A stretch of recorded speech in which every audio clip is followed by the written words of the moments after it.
Affaire Brichel. Depuis le revers cinglant infligé par la cour d'appel au Trogneux le 10 juillet dernier, Macron s'est revêtu des atours du chevalier blanc.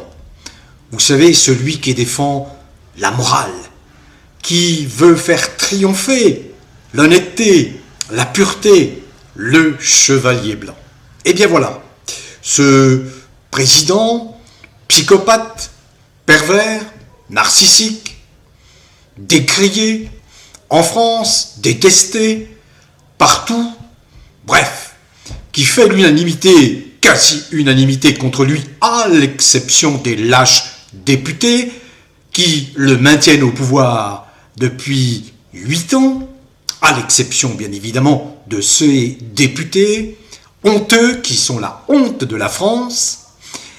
Eh bien, Macron ne recueille pas beaucoup de sentiments favorables, sauf lorsqu'il se fait interviewer au retour de sa rencontre récemment à Washington avec son équipe de bras cassés de chefs d'État et de gouvernement européens ridiculisés dans l'affaire des négociations de paix entre la Russie et l'Ukraine.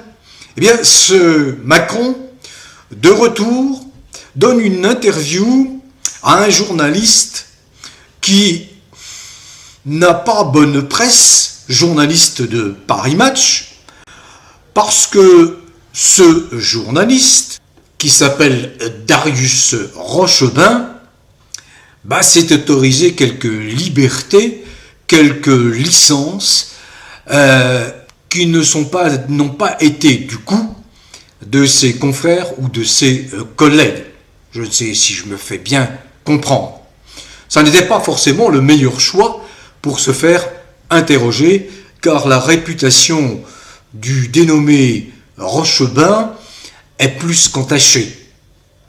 Mais il choisit probablement quelqu'un à son image, quelqu'un qui va comprendre sa psychologie, qui baigne dans la même eau.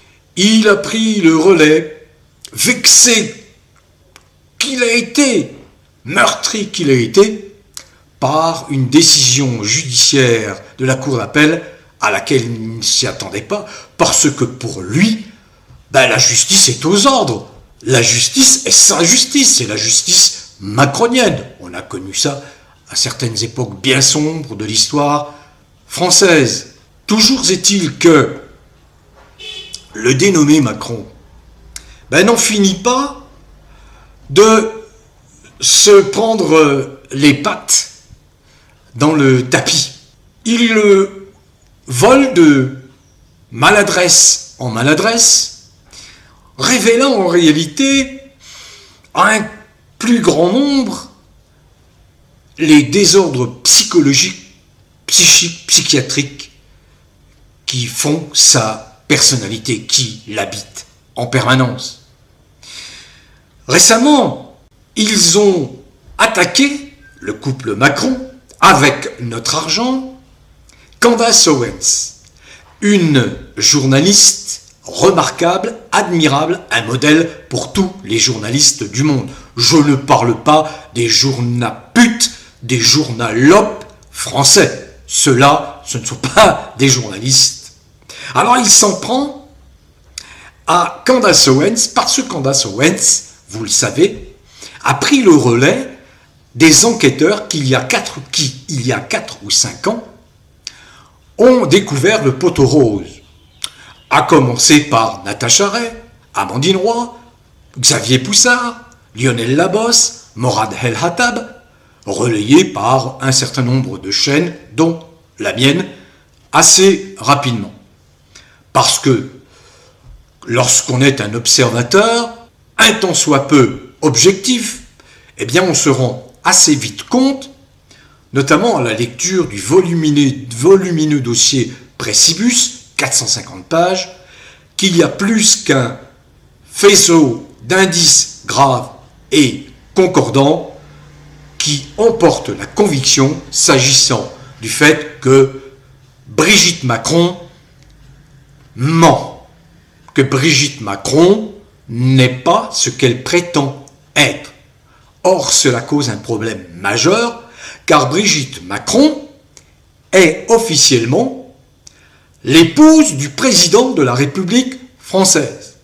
Or, à ce niveau de responsabilité, le plus élevé, il n'est pas question de jouer avec l'honnêteté, avec la morale, avec la probité. Tout comportement qui deviennent immédiatement répréhensibles, qui font suspecter, au-delà même de l'usurpation d'identité, des intérêts qui ne sont pas conformes à l'intérêt de la France, des Français. Pourquoi autant insister pour dénaturer la vie?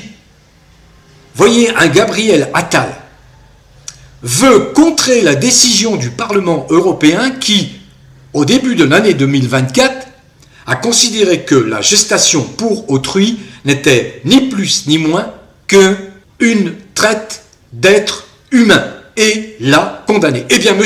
Attal, très proche des Macron, veut remettre ça. Il veut absolument que le Parlement français vote une loi qui légalise la gestation pour autrui. Donc, voyez, c'est dans la même démarche de ces gens à part, guidés par Macron, qui veulent absolument casser la morale, imposer des règles contre nature, notamment s'en prendre aux petits-enfants avec ce programme EVARS, qui va à l'encontre de toutes les conclusions des études menées par d'éminents pédopsychiatres, des psychologues, des sociopsychologues qui disent l'enfant, jusqu'à 7 ans, vous ne devez pas intervenir, vous devez le laisser évoluer, vous ne devez pas lui imposer des normes, des comportements non conformes. Pourquoi lui faire croire à cette ignominie selon laquelle il y aurait plus de 2 genres? Non, il n'y a que 2 sexes.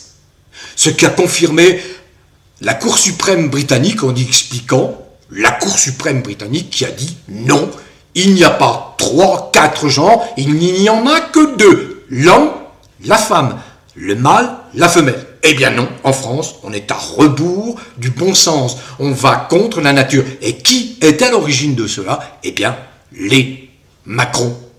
Alors, ils s'en prennent donc à Candace Owens, allant sur le terrain de Candace Owens, ignorant que les règles judiciaires aux États-Unis n'ont rien à voir avec les règles judiciaires en France, où la justice est centralisée, la justice est devenue une justice d'État qui n'est absolument pas conforme à l'esprit des premières constitutions de la République, notamment celle de 1793, du 24 juin 1793. La justice devrait être une justice du peuple et non pas une justice d'État qui privilégie les riches, les puissants.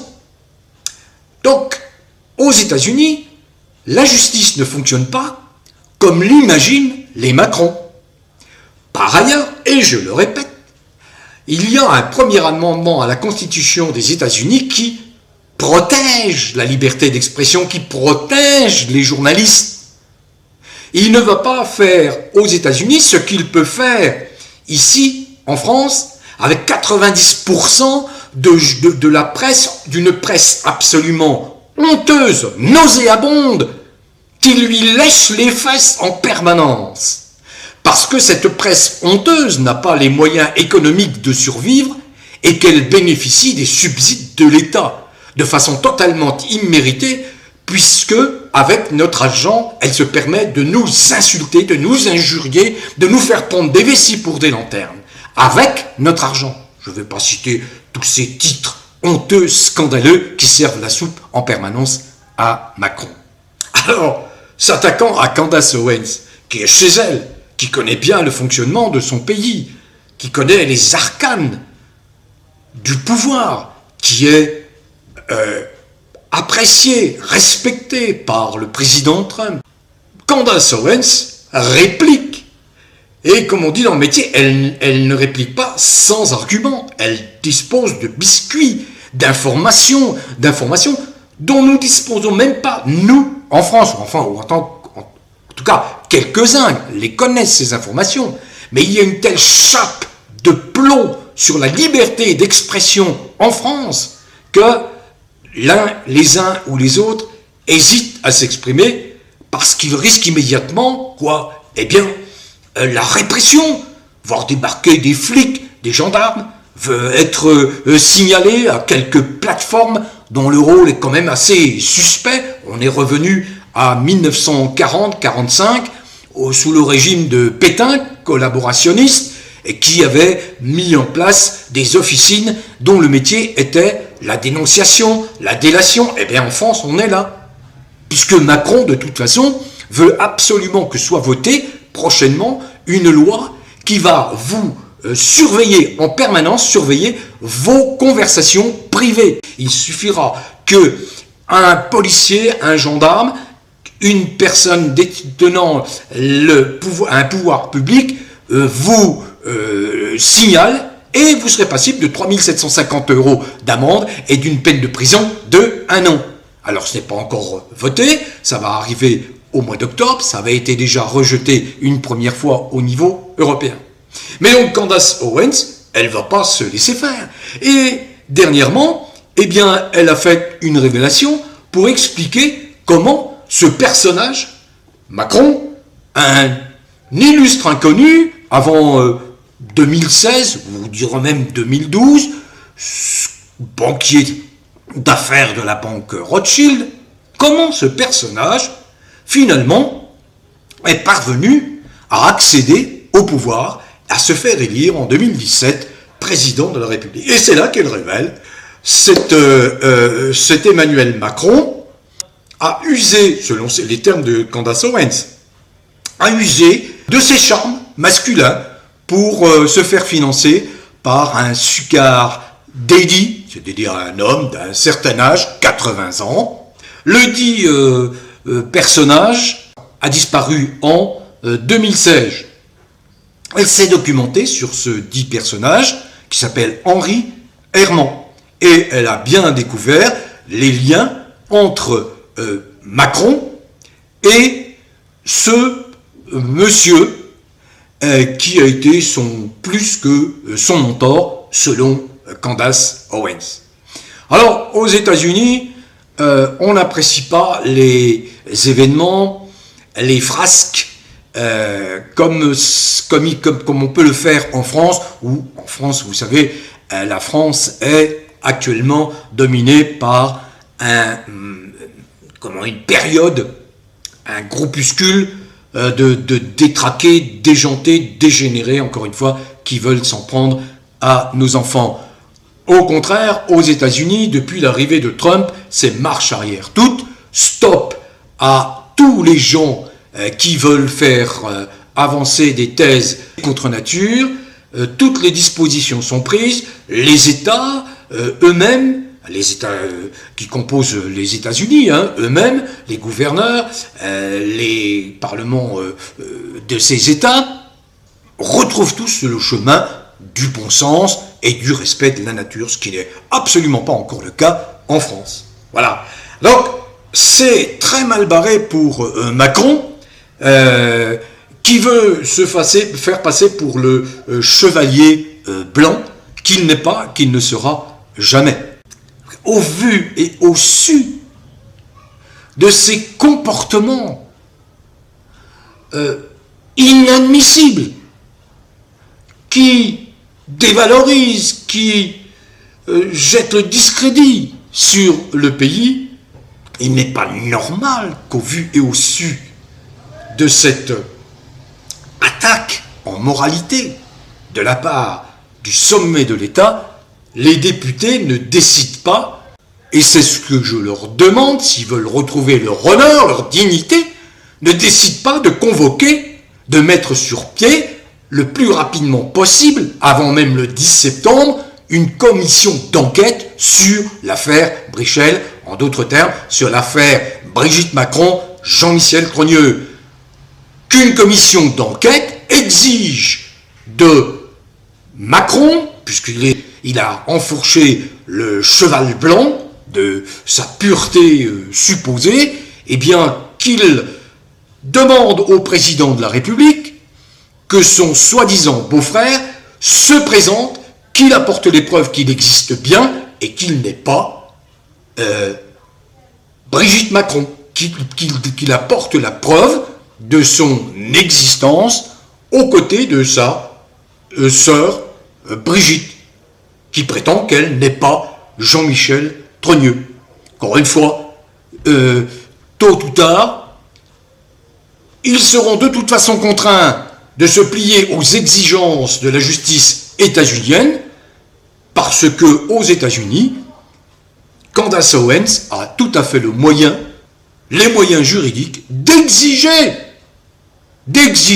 toutes les preuves de Brigitte Macron, de lui imposer les tests nécessaires, de lui imposer de fournir tous les éléments qui sont de nature à confirmer ce qu'elle dit. Si elle n'est pas en mesure d'apporter toutes ces preuves, eh bien, la démonstration sera faite que nous avons vécu, que nous vivons en France, le plus grand scandale qu'ait connu notre pays. Je termine là-dessus.